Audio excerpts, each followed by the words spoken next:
Everyone. Thanks for joining us for another webinar in our series on CNU's Highways to Boulevards initiative. I'm Alex McKegg, CNU Program Manager. Today's webinar is Creating a Vision and Fighting Back. As always, if you have any questions during today's webinar, please use the chat feature in the bottom right. We will try to get to as many questions as we can near the end of the hour, where we will be joined by CNU President John Norquist. So it takes a lot of time to change perceptions on traffic and vehicle movement and infrastructure, but more often than not, it takes a vision. Today, we're lucky enough to be joined by two enterprising urbanists who are spearheading highway campaigns in car-centric Texas. Both have experience crafting and articulating a vision for a more connected multimodal street design, though their campaigns take different approaches. By the end of this webinar, I hope you'll understand the importance of creating and selling a vision when fighting for urban freeway removal. So you'll hear from Patrick Kennedy, partner at Space Between Design Studio LLC in Dallas. Patrick is also the author of the very popular urbanism blog Walkable Dallas-Fort Worth, Restoring a City to Walkability, and is leading the charge to remove I-345 in downtown Dallas. But first, we're going to hear from distinguished urbanist and 2008 Athena Award winner Sinclair Black, firm principal for Black and Vernooy in Austin. Sinclair and his colleagues at Reconnect Austin are actively advocating for a cut and cap alternative to I-35 in Austin. So with that, I will turn it over to Sinclair.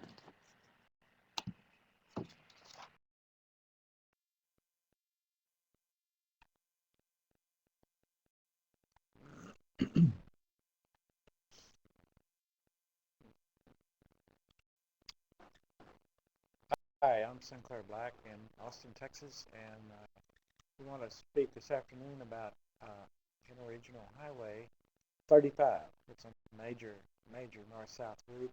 It's actually the NAFTA highway from Latin America to Canada, and carries a considerable amount of traffic. Let me work on the mic a little bit, and get closer. The highway is, like most urban highways, extremely divisive in the city. It just cuts the city right, not quite in half, but the whole east side is cut off from the rest of the city.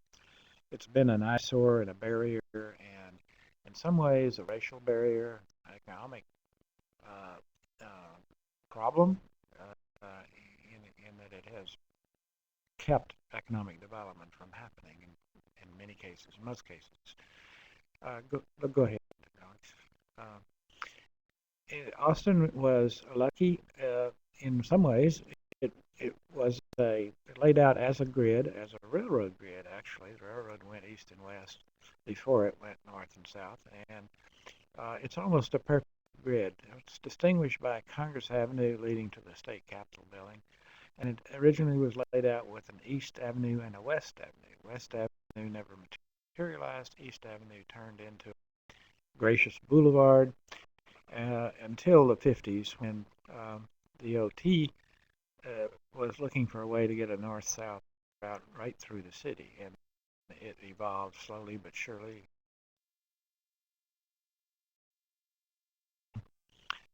Highway, which the highway itself, of course, is very disruptive, but being elevated like that was more so. Current conditions are, it's partly on stilts and partly on these battered retaining walls. Either way, it's a significant barrier, carrying a significant amount of traffic. The power of graphics in anybody that tries to deal with influence through imagery, the graphics are extremely important, and we put together a little movie which you can see on our website, and included in that is this little sequence here that really entertains everybody pretty well. This is one of our east-west streets that dies unceremoniously into the highway retaining wall. Okay. Well, that was easy. We just got rid of it. No problem. But the idea is that if you remove the barrier, a healthy economic uh, city engine like Austin has right now will build, uh, will seal the gap, will make East Austin a part of downtown Austin. There's absolutely no doubt that that will happen. People say, well, how do you do that? Well, our proposal is to narrow the 320-foot right of way to 120 feet, put all the through lanes underneath, probably with no ramps. Uh, you'd enter the system of from but the north end and the south end of downtown, and it'd be a much safer, smoother running highway with no intermediate ramps. Many of the streets that run east-west have been rendered redundant anyway by the highway's presence. But the main thing is you would enter the boulevard at those two ends. It would be a north-south boulevard. And if you get tired of the boulevard action, you simply turn into the grid. The grid is otherwise nearly perfect. It's been compromised by the federal government a few times, a few places, and the state. But otherwise, it's a pretty perfect grid, and it has tremendous capacity, which is unused. This boulevard would feed it. Here's an image showing downtown Austin on the left, East Austin on the right. Now, the newer buildings in the tan color are superimposed over old industrial land that haven't developed or beginning to develop slowly. Primarily, it hasn't developed because of the presence of the highway. And then just to the left of that green swath that would be the boulevard in the future, there's a major urban creek, which is one of the biggest urban creek projects in the country, which is underway presently. It's called Waller Creek. It's a pretty big deal. It connects the university on the north to Town Lake, aka Lady Bird Lake, on the south, and it runs through an area that is essentially undeveloped because of the freeway. Okay.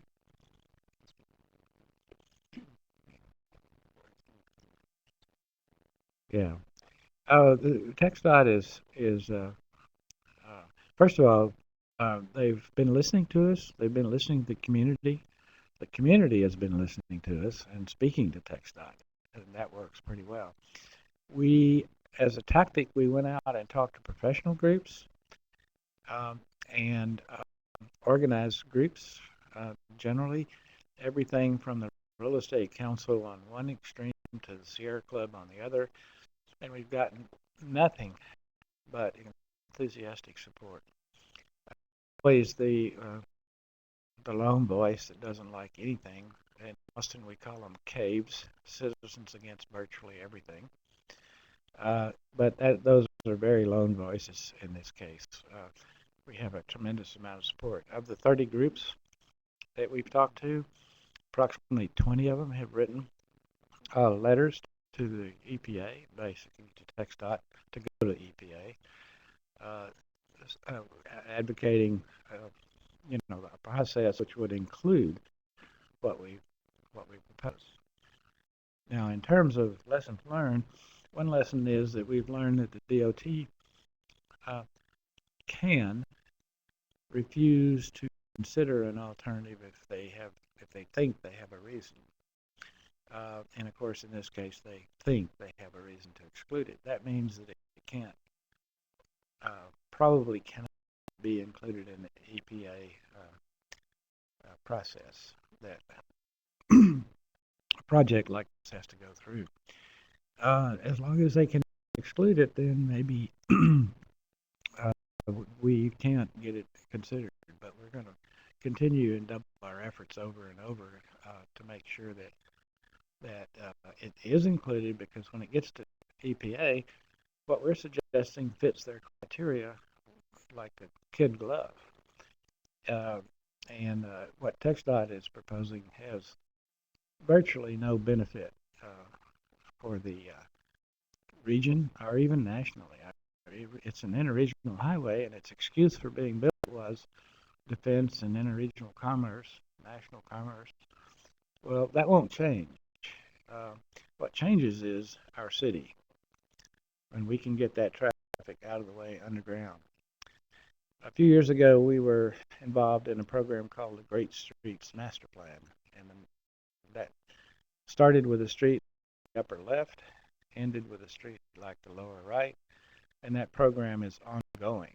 And so a lot of the lessons learned there about traffic and traffic engineering and creating place all feed into this effort that we're undertaking here. Dallas is a great neighbor, and especially now with Clyde Warren Park. And Clyde Warren Park, as many of you know, was built over the Woodall Rogers Freeway in Dallas. It completed in October a year ago, or almost a year ago. And you really can't stir the kids with a stick on a nice sunny weekend. And of course, there are no kids that live around there, so it's clearly a destination park for most of Dallas. It's a huge, huge success. Our proposal is a little different. There's the Clyde Warren Park, I guess, where the freeway ducks underneath.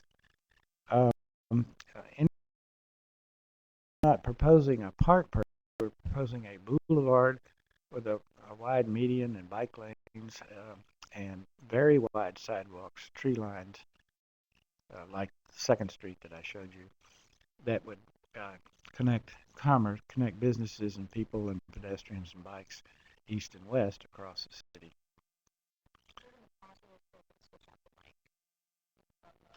Yeah, we're going to try a different microphone here in just a second. Hang on, sorry about that. We're trying.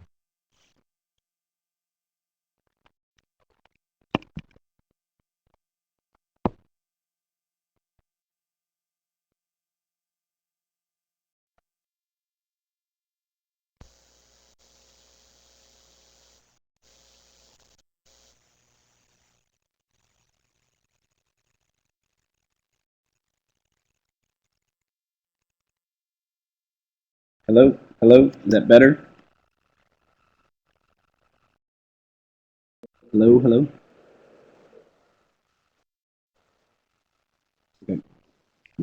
It's just the on there? Yeah.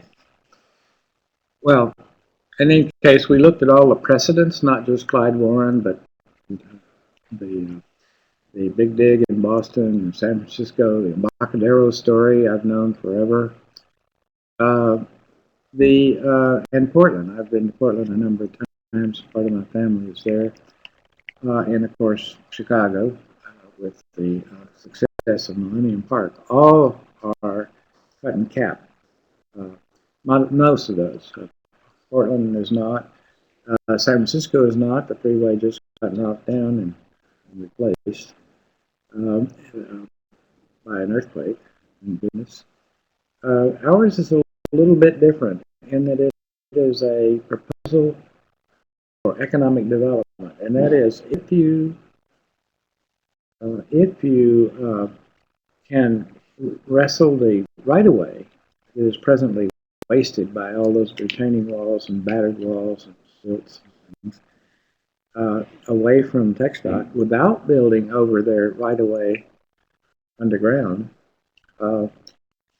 then you can gain roughly, by our estimations, about, at least in a small portion of this through the town, you can gain 30 acres. And that's 30 acres absolutely at the center of our city. And of course, that would have a ripple effect back into the core of the city and into East Austin that would be tremendous and would last forever. So it's an economic development proposal, not a traffic proposal, not a north-south traffic proposal. Texas Transportation Institute modeled the north-south traffic, and they modeled our one, and one of theirs equaled ours. The rest of them fell off the table. So north-south traffic is not an issue in this case. It's east-west traffic, which has been more or less compromised greatly. We calculate 60 to 75% by the highway over these years, and that so to recapture closer to 100% of that connectivity east and west would be the thing that would bring life back into this whole one-third of our downtown, at least. So this is an effort that's ongoing. It just takes a vision. It takes a certain amount of leadership. We've got it in the city council. We've got it in the local Austin Central, local AIA, support from the real estate council, just support from every direction. It's just an idea whose time has come, and I think everybody senses that. So we're not there yet. Like I say, we've spoken to 30 groups so far, and that will continue. We're cycling back through those groups now, getting stronger letters of increasing levels of support as the future becomes more clear. That was a list of the groups that we have talked to and got support from. The CNU is very much a part of it. We've gotten good advice from John Norquist and nationally, and one of our best advisors so far has been Norman Marshall, who's involved in CNU efforts around the country. We're working toward a point where we can get in front of the city council, we hope, with some of the best traffic engineers in the country and Norm Marshall, and just simply invite TxDOT to a debate on the premise that, well, if we don't do this, how will the city council know what to do in order to ensure the best results for our city? And see if TxDOT will agree to a debate. And if we get that, I think that we'll pretty much get the ear of highway planners and we'll get involved in the NEPA process. I'm convinced that reading the NEPA criteria, that if we're in that process, we will match up almost perfectly with what NEPA says is a desirable outcome. It takes a lot of effort, volunteer effort. This is more or less a volunteer effort. Everybody is kind of, working for free or peanuts, and it has taken a year so far. TxDOT has been listening. They started out talking about temporary solutions. They dropped that pretty quickly, and that was going to be the good money after bad scenario that we're all so familiar with. And they have moved on to saying, well, we think we've heard the community say they'd rather have it depressed, but we're not going to build a cap. Well, we really want the cap, but there's got to be a compromise here somewhere. If they depress it, that's really, it means we accomplished an awful lot, because they had no intention of depressing it until just a few months ago. Crossed the bridge, so to speak, and said, well, public opinion clearly is not going to allow another freeway. Freeway is 40 years old. It was designed to last 40. It's actually 50, almost 60 years old. And so it's well past its predictable lifespan. They're going to rebuild it. The only question from the beginning was, how are they going to rebuild it? So the local senator has set up a committee it of course is run by TxDOT and stacked by TxDOT, and really they just get together and talk to each other. But we're at the table. We're beginning to insinuate ourselves into some cracks and say, you might want to listen to us, given all the people that support what we say. Uh, we don't expect that necessarily to produce the result. I think it's going to be a city initiative that, in the end, the leadership of the city is just going to have to step out and say, hey, look, this is an idea. We want to see it happen. And among all the alternatives, this is the one we want. It's an economic development proposal. I know John Norquist has said to me in the beginning that why don't we just get rid of it? Well, it's the NAFTA highway. We can't do that. I wish we could. This is the next best thing. Out of sight, out of mind. And then just get busy rebuilding the city across that horrible scar. Yes, that's the story so far. Stay tuned.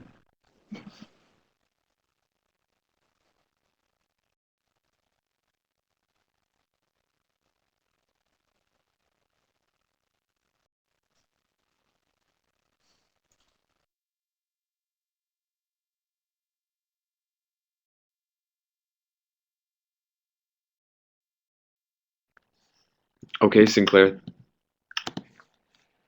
Woo. Sinclair, thank you so much. That was great. We are going to move on to Patrick. There he is. We'll let you take over. I think we got your presentation pulled up. 1 second. Hello. Okay.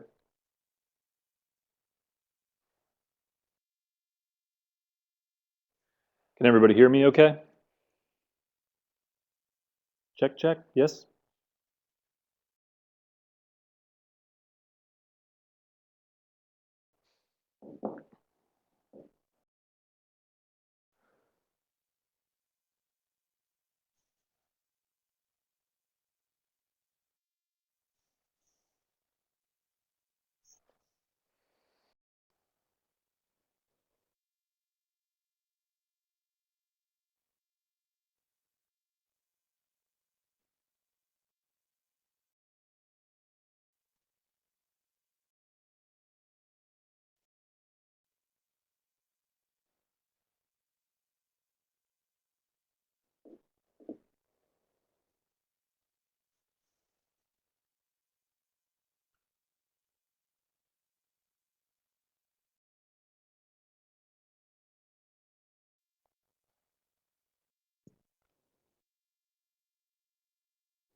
Hello?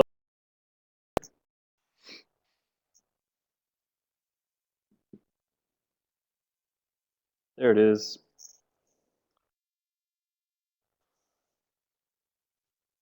Okay, I guess we're ready to get going. Greetings from Dallas. It's good to see and hear Sinclair again, and apologies, but had to create my own little special format of presentation, so we had to do it a little bit more difficulty on the CNU guys. My name is Patrick Kennedy, partner of Space Between Design Studio, and I'm going to give you a brief history of what led us to proposing tearing out an interstate from downtown Dallas, and then go through what I've distilled down to sort of our 15-point plan for sort of how we got to where we're going and what's been effective so far. And then at the end, there's a couple loose slides just for effective, I guess, rhetoric that has sort of captured the imagination of people who have been interested in this as well. So to give you a bit of background, all this really started about 12 years ago when I moved to Dallas from Pennsylvania, looking for warmer weather and a chance to work in a sprawling environment, ironically enough. And so this was then my walk to work for the first couple of years of living in Dallas on the east side of 45 and then working in the downtown core on the west side. And so I would walk every day 15 minutes past essentially land dereliction and surface parking lots until I got to my office building in downtown. And every day I would walk under it and wonder, what could this be if it was something, anything else? And then ultimately that led to, well, that didn't lead to anything, but about 4 or 5 years ago, the city of Dallas went through a master planning process for downtown called Dallas 360. And in that plan, and their recommendations basically came to say that loop is a real problem, but there's nothing we can do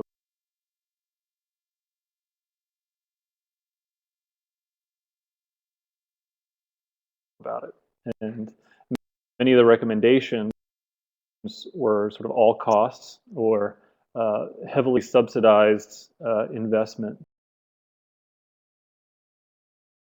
to what I had found in the meantime, working with groups in Deep Ellum or Baylor Hospital, a little bit to the east, as well as downtown, starving for just couldn't work. The economics weren't there. Essentially, land had to be free, and there usually had to be some kind of that too. And so we decided, well, let's see if there's nothing about the high air out. And so I'm going to pull up this pointer thing.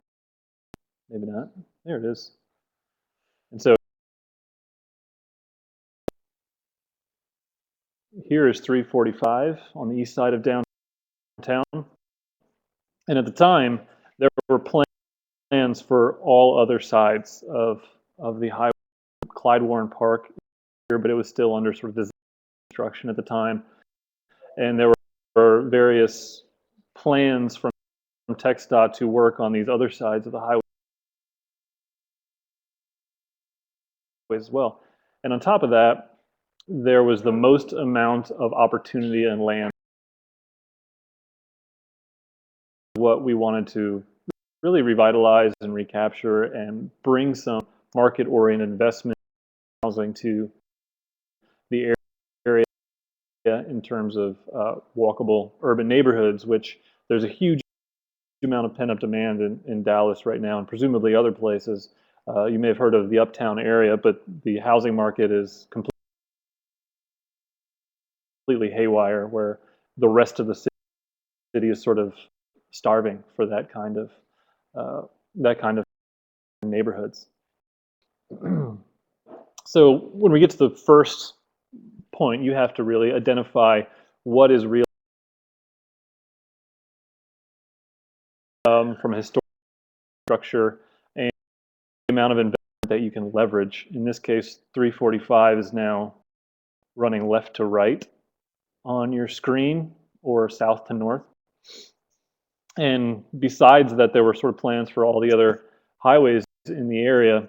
We looked at 345, started digging into the history of it, and learned that it was 39 years old at the time, and it's now about 41. And an elevated highway was built to last 40 years. But this one in particular was particularly structurally deficient because of the spaghetti of roads that it creates.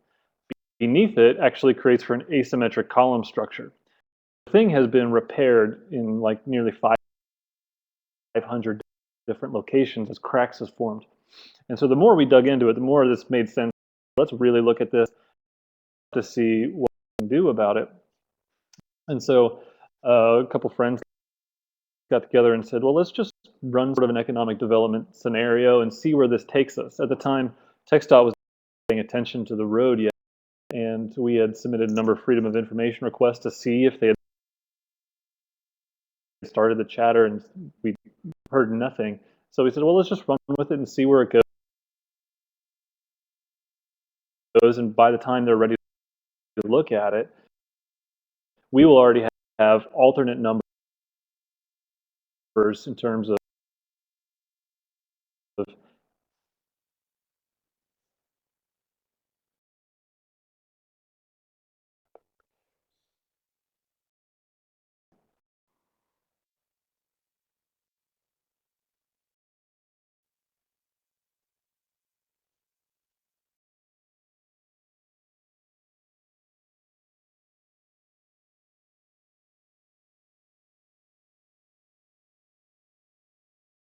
Can you still hear me but not see me? Whoa. I guess that works. I can't see a chat box to let me know if any kind of feedback, but I will keep going.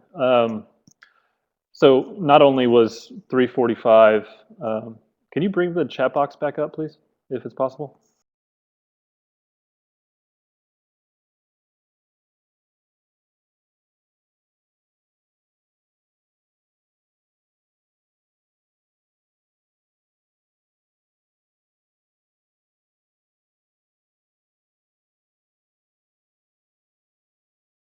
Not only was 3:45, can you bring the chat box back up, please, if it's possible?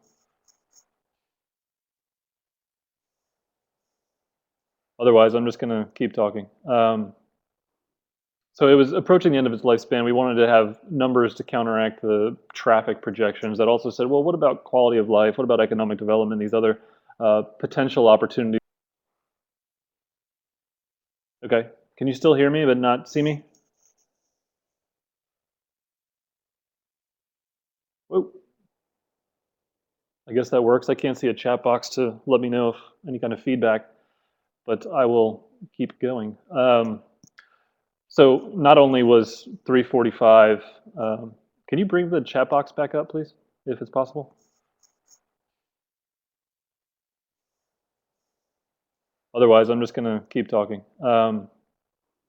So it was approaching the end of its lifespan. We wanted to have numbers to counteract the traffic projections that also said, well, what about quality of life? What about economic development? These other potential opportunities. Okay. Can you still hear me but not see me? Whoa. I guess that works. I can't see a chat box to let me know if any kind of feedback, but I will keep going. So not only was 3:45, can you bring the chat box back up, please, if it's possible? Otherwise, I'm just going to keep talking. So it was approaching the end of its lifespan. We wanted to have numbers to counteract the traffic projections that also said, well, what about quality of life? What about economic development? These other potential opportunities. Okay. Can you still hear me but not see me?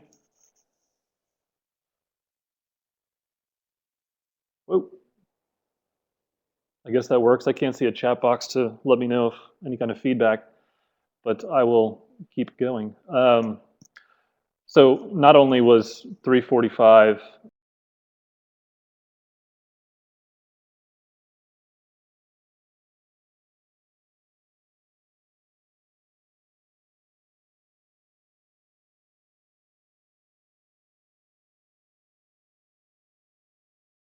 also said, well, what about quality of life? What about economic development? These other potential opportunities. Okay. Can you still hear me but not see me? Whoa. I guess that works. I can't see a chat box to let me know if any kind of feedback, but I will keep going. So not only was 3:45, can you bring the chat box back up, please, if it's possible?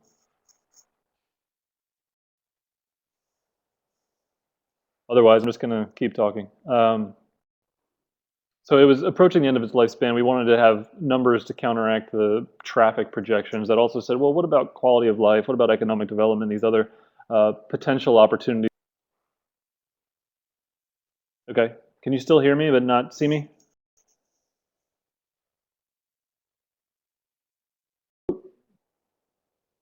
I guess that works. I can't see a chat box to let me know if any kind of feedback, but I will keep going. So not only was 3:45, can you bring the chat box back up, please, if it's possible? Otherwise, I'm just going to keep talking. So it was approaching the end of its lifespan. We wanted to have numbers to counteract the traffic projections that also said, well, what about quality of life? What about economic development? These other potential opportunities. Okay. Can you still hear me but not see me? Whoa. I guess that works. I can't see a chat box to let me know if any kind of feedback, but I will keep going. So not only was 3:45, can you bring the chat box back up, please, if it's possible?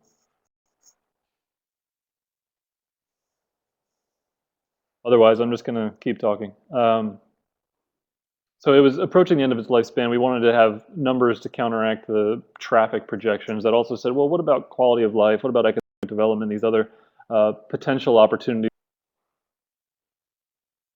Okay, can you still hear me but not see me? Whoa. I guess that works. I can't see a chat box to let me know if any kind of feedback, but I will keep going. So not only was 3:45, can you bring the chat box back up, please, if it's possible?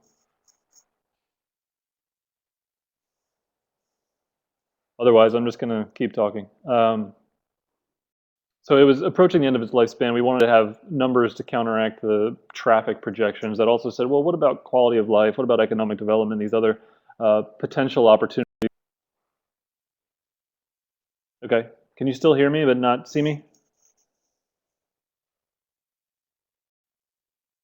Whoa. I guess that works. I can't see a chat box to let me know if any kind of feedback, but I will keep going.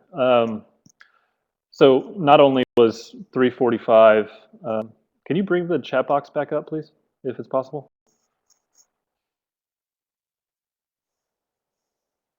Otherwise, I'm just going to keep talking.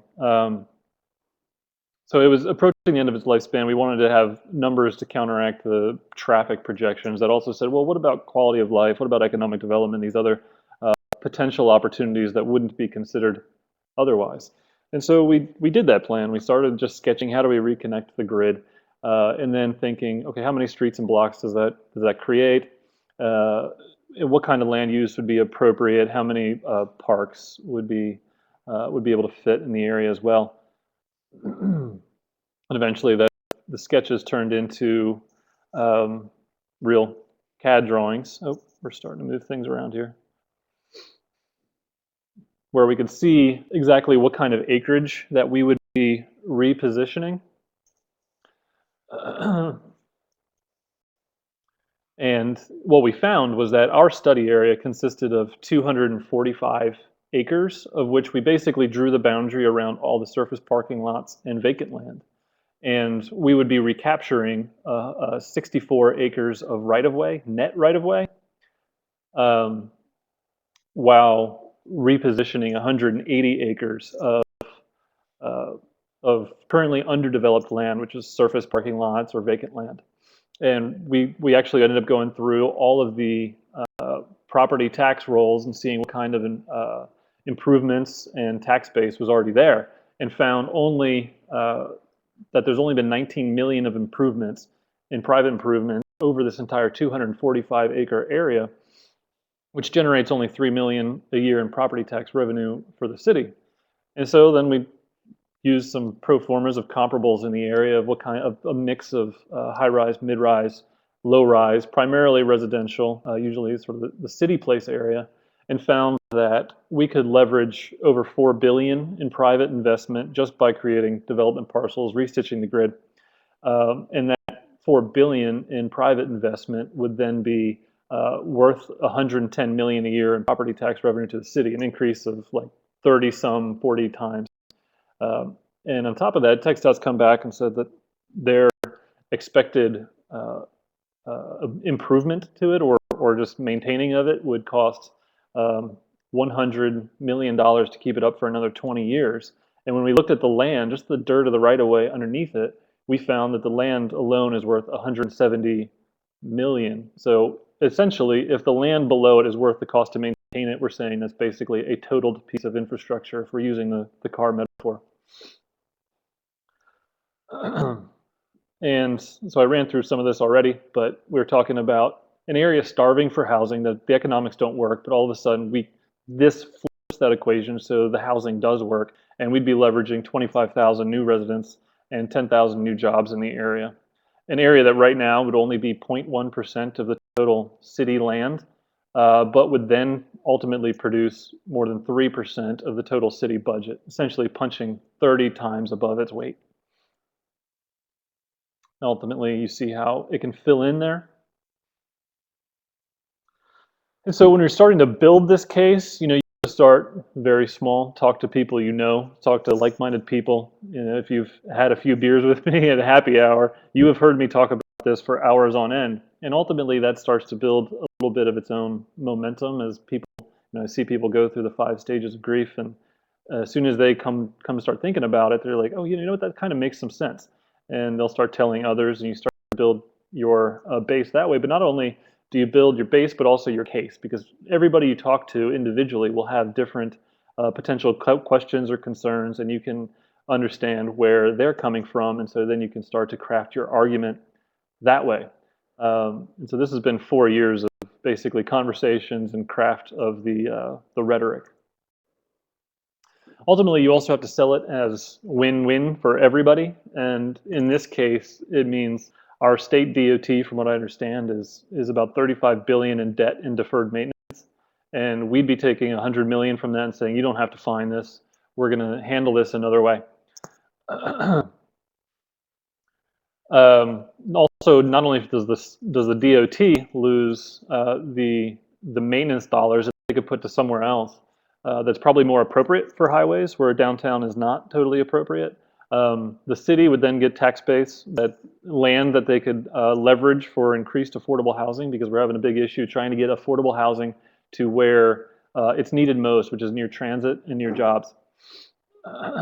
Ultimately, the investors and developers get prime real estate ready to go that wants density next to downtown, because right now the sites that are ready for walkable urbanism, we're running out of those, and so the developers are trying to find new places to fill their pipeline, and right now it's not there, and they're starting to poke into neighborhood areas that might be desirable but might not want that kind of density. So we're trying to create sort of a vacuum to suck up all that kind of density that wants to happen because of all that pent-up demand for walkable urbanism. Also, very important is understanding the traffic to a very deep level. The article that's linked to there is something we dug up from 1996 from the San Francisco Chronicle, where the traffic planners and Caltrans couldn't figure out why the traffic actually got better when they didn't repair the Central Freeway, which became the Octavia Boulevard. So you really just have to understand all the issues of traffic and the way traffic engineers think, and it doesn't hurt to bring in some good ones. We recently just flew in Ian Lockwood to come give a discussion about just highway tear-outs and the way traffic works and how it can be redesigned in a way that makes for a better overall city and city economics as well. Let's see here. And so when we started digging into the specifics of the traffic, this is actually a pretty heavily used corridor with 160 to 170,000 cars per day moving through. And you first have to understand they're only moving through specifically because that highway is there. And what we found actually digging into the on and off ramps throughout downtown and the near East Dallas area, only about 40,000 cars per day were coming from the downtown and surrounding area. So only about a quarter of the traffic. The rest of it was cutting through. And we're saying Dallas probably needs to be a place to go to, not a place to go through. And I often compare this to Robert Moses's proposed lower crosstown expressway in Manhattan that was prevented from being built through Soho and that area because it would have divided the financial district from the neighborhoods, and that's essentially what 345 ended up doing. Furthermore, we dug into the traffic counts of the near East Dallas grid, the north-south streets that make the exact same link in the grid, and we found that there was 252,000 cars per day below what they're actually built for. And what happens is some of these streets is if they're not getting the counts that investors want, say, for example, cutting through here, this is Peak Street, which is part of the Peak-Haskell couplet, then there'll be dereliction and disinvestment there as well. And so they're not seeing that they want to get 13 or 15,000 cars per day moving through as a form of local traffic that's calmed, that's good for business. It's not sort of the regional traffic that just makes for reduced quality of life, bad air quality, and congestion.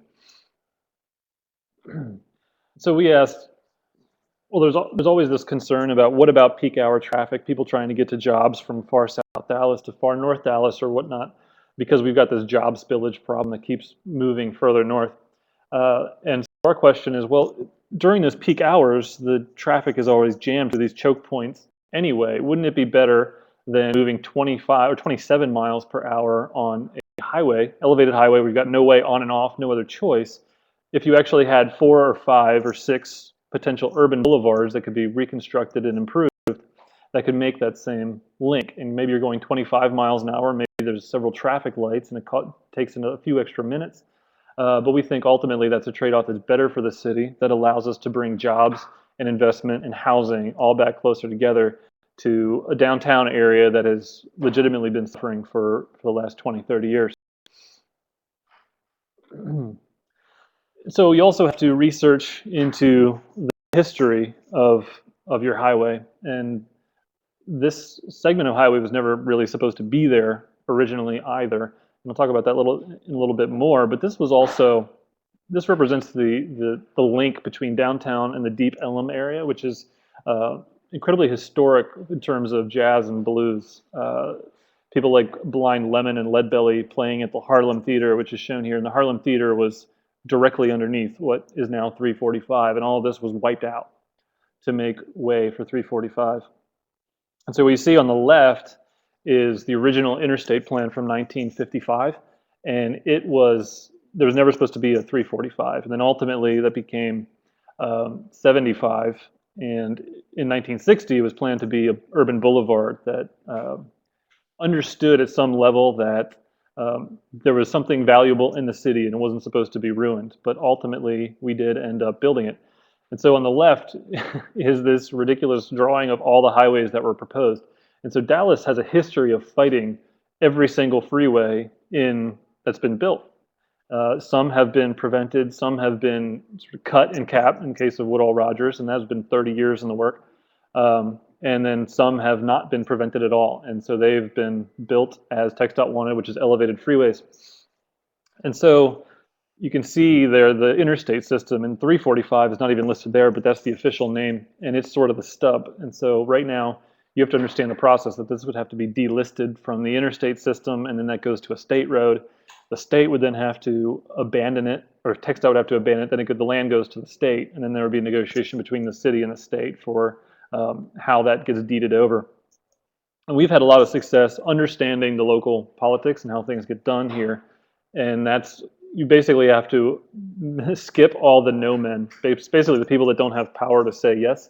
And so we've had to build a grassroots from the neighborhood level and take that as a form of legitimacy to the kind of people that can say yes and think this is a good idea, because Dallas, at the end of the day, is a city of ambition and wants to do great things.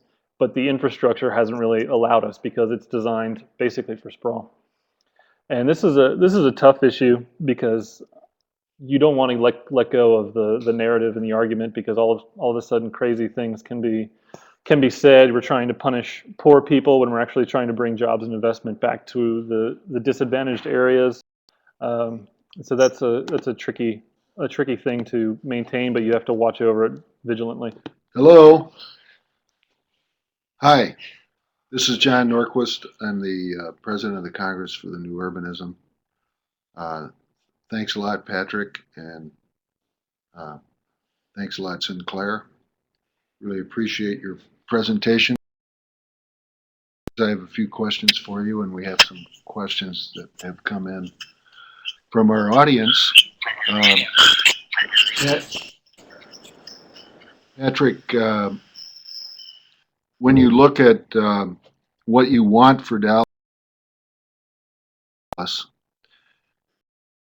do you think that the federal government expenditures in Dallas have been positive for Dallas, or do you think on balance, despite the money you've gotten for transit, that the enormous amount of money for roads Dallas never would have built on their own has had a negative net effect?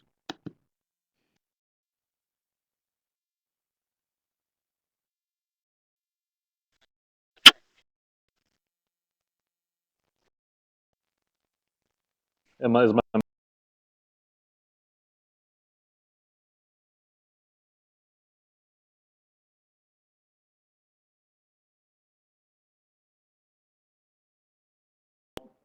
regional infrastructure investments have actually been at the detriment of Dallas, and a lot of that traffic we have to move outside of the city to focus more on what a city needs.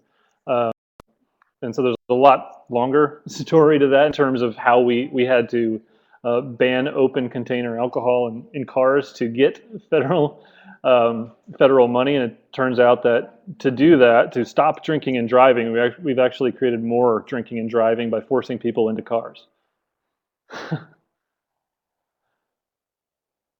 Yeah, there's a lot of unintended side effects. One of them in Milwaukee, they built a little less than 2 mile length of freeway in 1949 before they had the Interstate Highway Act. And they never would have built another inch of freeway in Milwaukee if it hadn't been for the Interstate Highway Act, because with their own money, they used property tax dollars to destroy a lot of the property tax base. And it created huge traffic congestion at each end of the road. So it actually concentrated traffic, created a traffic congestion, reduced the value of the city. I mean, the lesson for Milwaukee after that was, let's not do this again. But then all of a sudden, when you're getting 90% federal money, 10% state money, 0% local, it became irresistible. And they started building them. Although we did resist, starting in the late 60s and through the 70s and 80s, we had a very active anti-freeway movement and killed about half of the freeways that were planned. Sinclair, let me ask you this. I know why you had to go with the compromise, the cut and cover, because you didn't have enough political juice to be able to stop it entirely. And you said that to me.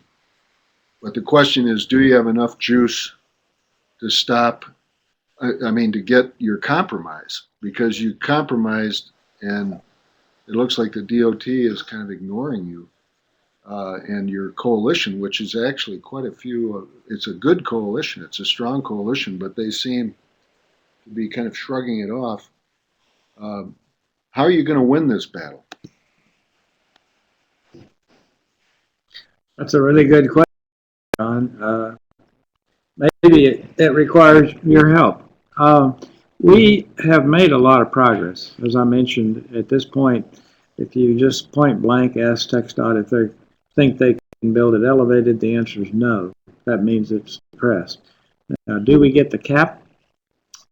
What we're doing is working toward a point where locally the politics would say, okay, you win, you don't get to build a cap. But you do get to put our grid back, you get to build all the bridges back, and you get to structure the highway so that we can cap it. Of course, they were never going to cap it anyway. So, that's the best win we can hope for, I think. There was a question about, could it just be moved? And I think if you know Austin, the answer is pretty clearly not really. There is a major highway east of town, about 10 miles, and it has no traffic on it at all. You'd think it could go there, but then the question of how do you get from there to Austin becomes a real serious one. All the neighborhoods from downtown to that eastern highway. I am pretty convinced that getting it out of our face and allowing the city to heal itself, allowing the grid to work, is quite an accomplishment if we get that done. Add to that, if the city wants to build a cap and they can get control of the land, they can easily pay for the cap and enjoy the tax base for the next 500 years. One thing I would suggest you do, and anybody who's in these battles, is use the ITE CNU Urban Street Guide, which actually the Texas DOT adopted it, And El Paso had a dispute with the Texas DOT, and they were able to get the Texas DOT to agree to a more surface treatment for a corridor that the DOT controlled after El Paso said, you guys adopted the street guide, so it's your policy. And they said, you're right, we did. Go ahead, El Paso, do it the way you want. So, it wasn't quite that simple, but it was pretty close. So you should give that a try, Sinclair, see what you can do. I wanted to take a question now, which I'm going to answer it myself, but if Pat or Sinclair want to jump in, they can. Jeff Slayer asks, could the shift of I-40 in Oklahoma City be a model for the issues in both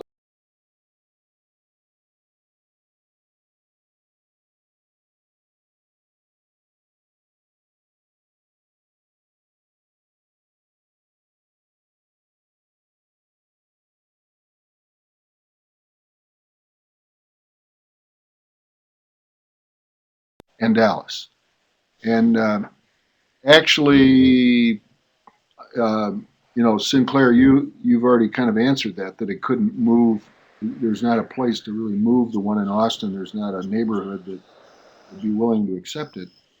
And Dallas has the example in Fort Worth where they moved a freeway a little bit out from the downtown and had a good outcome.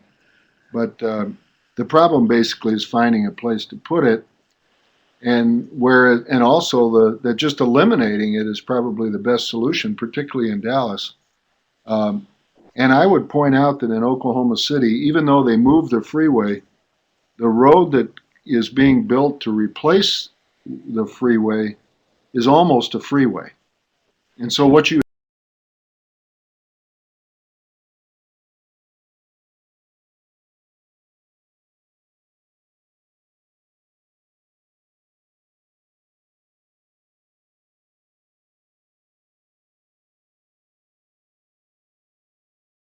have is basically now about to have two freeways in Oklahoma City where they used to only have one.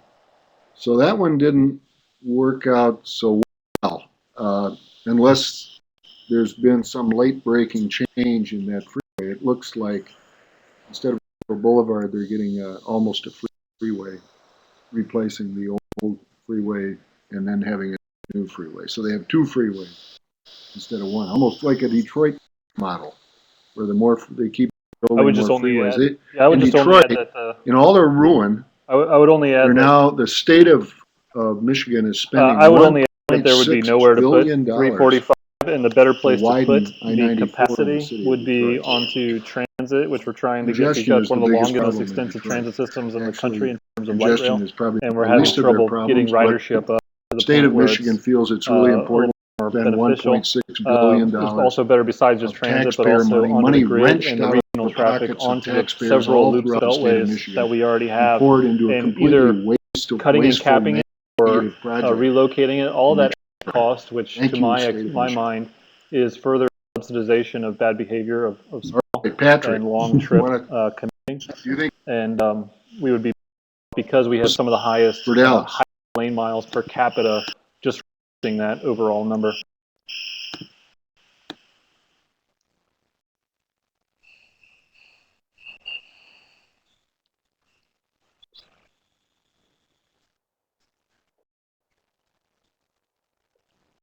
Uh-huh.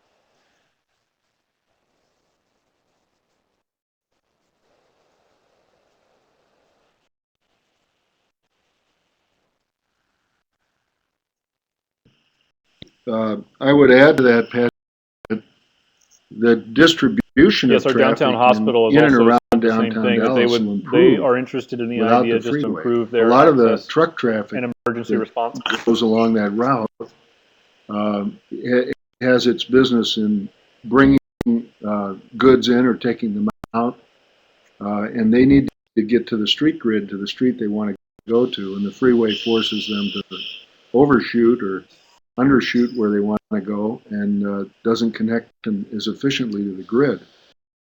So that's been the model with the Embarcadero and the Central Artery and the West Side Highway in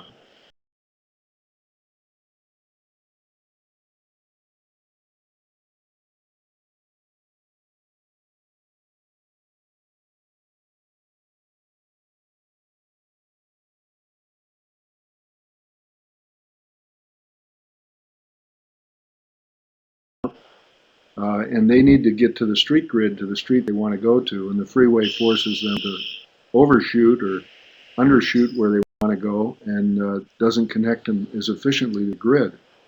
So that's been the model with the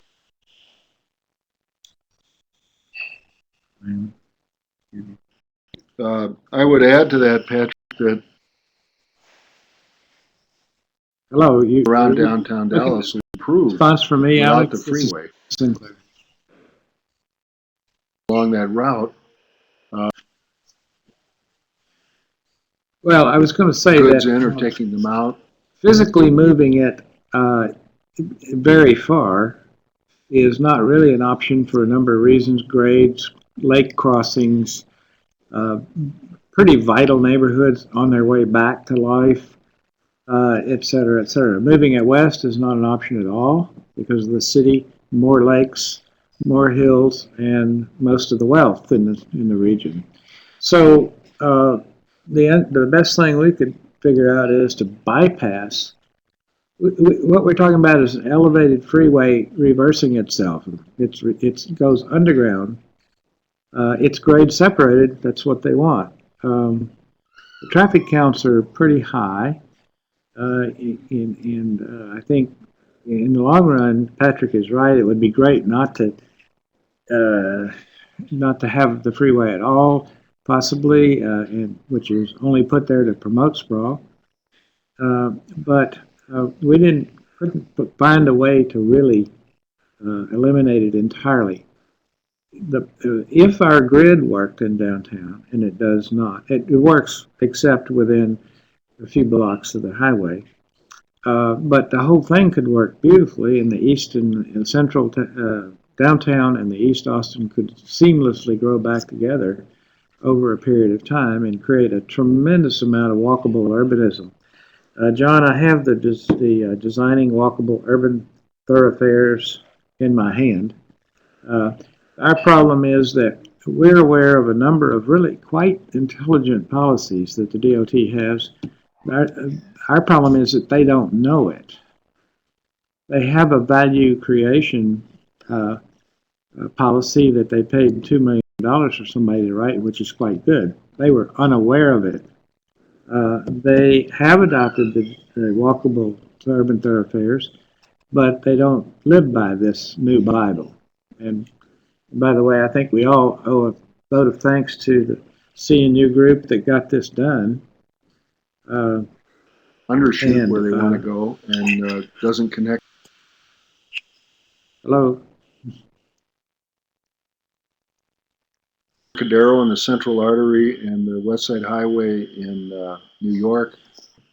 I would add to that, Patrick, that the distribution of traffic in and around downtown Dallas will improve without the freeway.